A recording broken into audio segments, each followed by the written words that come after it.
What's up, YouTube? Welcome to another video. Today is November 17th, 2025, and it's been a while since I put out a video. I've been busy doing some shopping, picking up some more gold and silver and trading and all that good stuff. If you guys are into these videos, please like and subscribe. Check out my website, My Road to Wealth and Freedom. It's down in the link description below. Quick disclaimer, I'm not a financial advisor. Do your own research before making any investment decisions like buying gold, silver, or following any of the strategies I discuss on the channel. The channel's for entertainment purposes only. So where we're at today, gold is just under 4,100, so it's above that key $4,000 level. Silver is about $50.60, so it's holding in above the $50 mark. And it's been quite the wild ride. We've had a little bit of a correction in precious metals. And if you've been stacking for a while or if you've been buying the mining stocks, you're probably very, very happy with the price of gold and silver and the miners. I've been busy kind of trading the miners in and out. It's just one of those things I don't want to really hang on too long because, you end up losing everything. I don't like making round trips when it comes to investing. So maybe the miners still have some steam. I'm not sure. Everything is so uncertain right now. Nobody has a crystal ball. All you can do is, do some proper risk management. If you are overweight the miners, maybe trim a bit.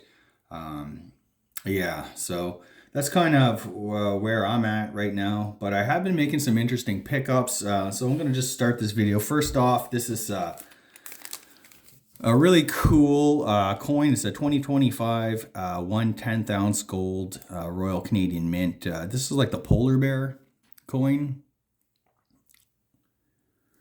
So as the price of gold ran up and I was unable to buy, some bigger chunks of gold, I kind of went down to some of these ones. It's a neat little coin. It comes encapsulated with it's like a little certificate of authenticity, the assay card. There's not many. It's low mintage. So I figure something like this is going to appeal to not only the stacker, it's pure gold, but also to, potential collectors. It's small enough that it's not going to break the bank if you pick one of these up. So I was able to get this for a pretty good price, cheaper than a regular 1/10 ounce maple. So score. Sometimes this is what happens in the run up in gold. It's just like you're looking to get things a little bit cheaper than what you could get something more common, like just a common 1/10 ounce Canadian maple versus something like this that's limited to about 4,000 or 5,000 strikes. So that's pickup number one. Again, nothing super to brag about here. I came across this at the LCS a few weeks ago. This is another 10th ounce Canadian maple from the year 1999. I'm not sure if you guys can even see that. These coins are so small. But yeah, it's really cool. It comes in the original mint like plio. So I was pretty happy to get that. I don't mind these old coins. They're just so small. It's just so interesting. I really like these old gold pieces.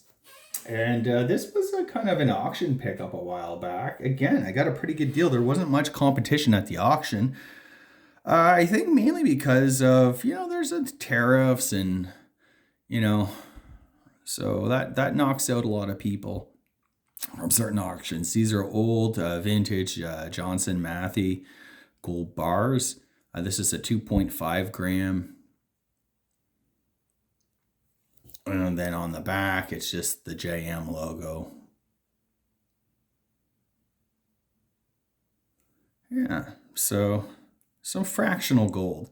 And this is a very tiny 1 gram Johnson Matthey gold bar. Just a wee little guy. But it's cool. It has its own little serial number. On the back, again, it has that Johnson Matthey logo, JM with the hammers and that. Just some small pieces of gold. I'm going to show you guys another video coming up in a few weeks about some of the gold coins, like for my collection that I've managed to pick up, but that will be in a later video. I'm just going to kind of move this gold to the side, and this year, with the run up in gold, I haven't purchased as much gold as I would like. Instead, I've focused on other things, like picking up silver bars. This is another latest pickup. This is a really, it's a tough bar to get. I mean, you do see them out there, but this is an old Delta smelting and refining 20-ounce silver bar. You got the triangle with the U in the middle, and this is the landscape variety. They come in, I guess, portrait and landscape. So this is a really nice bar.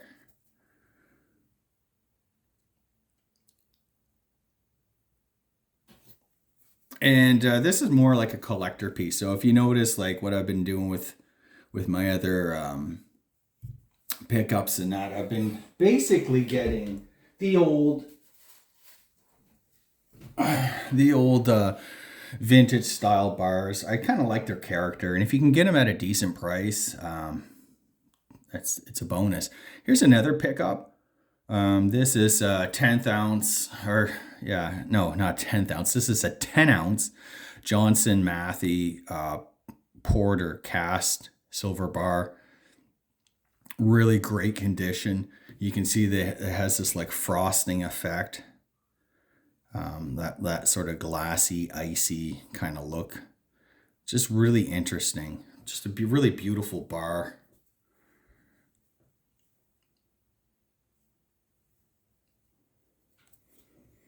These have so much character. I'm always afraid to drop these things. But yeah, again, not much competition at the auction. You know, you're able to get these for a really great deal. I got this for about 25% less than what I could sell it for today.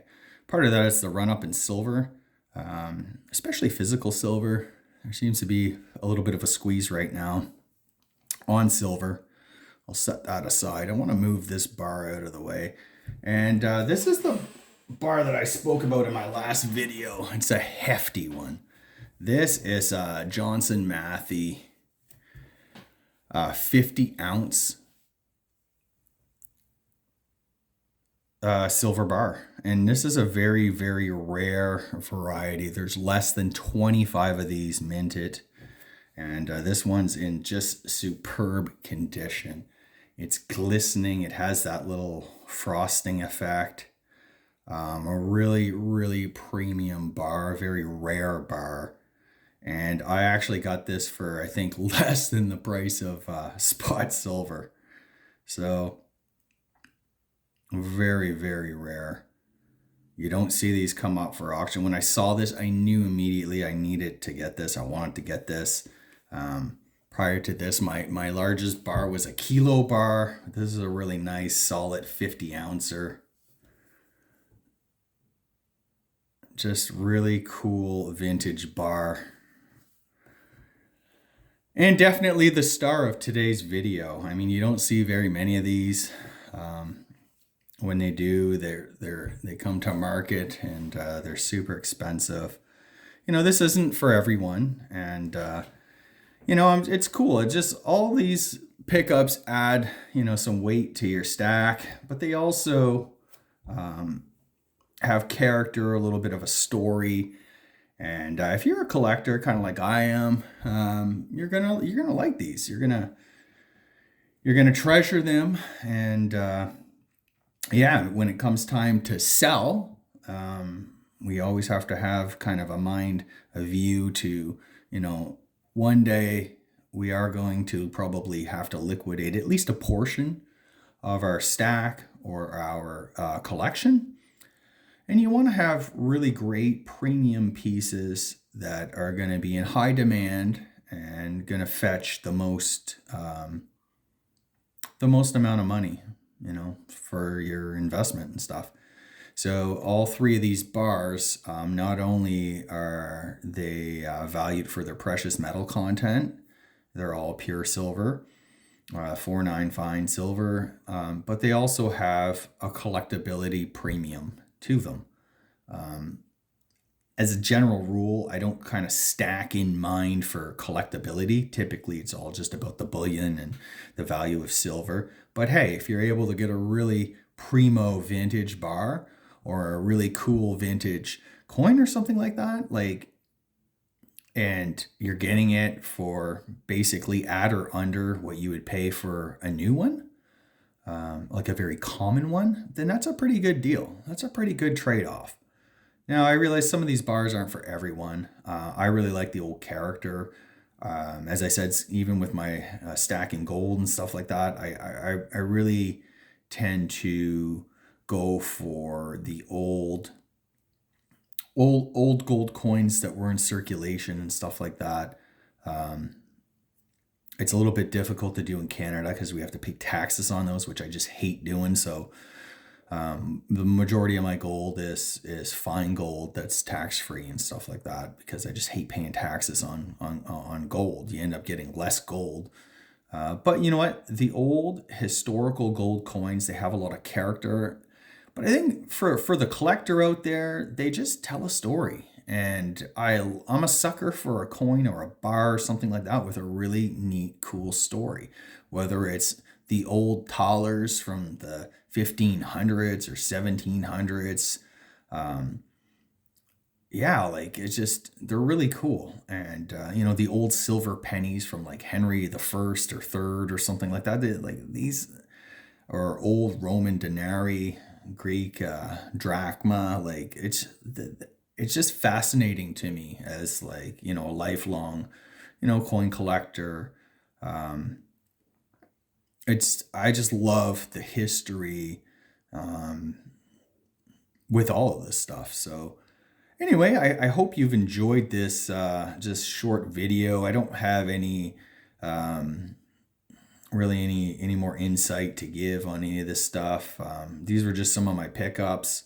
I realize these probably aren't for everyone, but if you are this year, the past few years, I've been putting more of my investment dollars into like real tangible assets, whether it's silver bars or gold coins or bars or rare coins, like things like that. That I'm betting will probably hold their value um, in the times that we're in, simply because, oh yeah, I did want to mention this, in Canada here, our Prime Minister, Mark Carney, came out with his budget. And it was, they were floating the idea of being 100 billion in deficit spending. Well, now it's, I think, 78 to 80 or something like that. Like that's that much better. Um, it's just more of the same. Governments are spending recklessly. The U.S. government, Trump, the shutdown's done, but they're still $1 trillion deficit. So they're running at about a 2 trillion deficit. They're over 38 trillion. I just saw on usdebt.org or whatever, the debt clock there. And I mean, a lot of other countries aren't in much better position. The UK is still a disaster. Europe, like France and stuff like that, Germany. So again, it's just a sign of the times. We're in these crazy times. People are just loaded up with debt and they don't have real tangible wealth or assets. They might have, stock investments, but, you know, equity valuations can evaporate overnight. I mean, I'm not saying that they will, but it does seem like it's, things are really out of whack, and you got people calling for like crazy inflation and collapse, and I don't know where all this is going to end. And no one really does, or no one can. But I just know that if all fails, if you do have a little bit of your assets in things like gold and silver, you're going to be ahead of the vast majority of people out there. And in the end, they will protect you. It's not going to be a Mad Max society. Civilizations, empires have risen and fallen throughout history, and life goes on. But it's just hard if you're in, all in on one particular type of asset and you end up losing everything. That's tough. So don't be that guy. Diversify, whether it's into a little bit of silver and gold, or even just getting out of debt. Having a paid off home, and no debt. I mean, that goes a long way too. So I feel like the stacking community is a pretty prudent community. We try not to have too much debt. We try to do the right thing. A lot of this stuff, like a lot of things about precious metals, is that you can't really buy them using debt. If you want to buy like a gold coin, at least here in Canada, like it's really hard to do with a credit card. The denominations are so or sorry, not denominations. I mean, if you want to buy like a 1 ounce coin, I mean, you got to pay basically cash, e-transfer, or bill payment or something like that. Like you're paying like kind of cash for that. There are ways that you can do it. I guess you can borrow to do it, but like for the most part, it's not that easy. They don't make it super easy. So I think that's really good. Like I wouldn't recommend buying anything on margin, whether it's stocks, certainly precious metals. Things go up and down. There are premium to owning physical versus paper. But yeah, I just feel in general, the stacking community probably has a little bit of debt aversion, and that's okay. That's a good thing, I think. That means that we're all kind of squared away, and we're preparing for any eventuality. Doesn't always have to be doom and gloom. I look at this as insurance, as my investments increase in value, my paper investments. I also try to diversify a bit into gold and silver, and I'd like to maybe get a nice piece of land. But again, prices are still pretty high and crazy for that type of stuff. And there's problems with real estate too. So no one asset class is immune, but you do the best that you can, basically. And that's what I'm trying to do here. I'm super excited to showcase my next video, some of the cool coins that I've picked up for my collection. And I hope you'll stay tuned. Bye for now. Take care.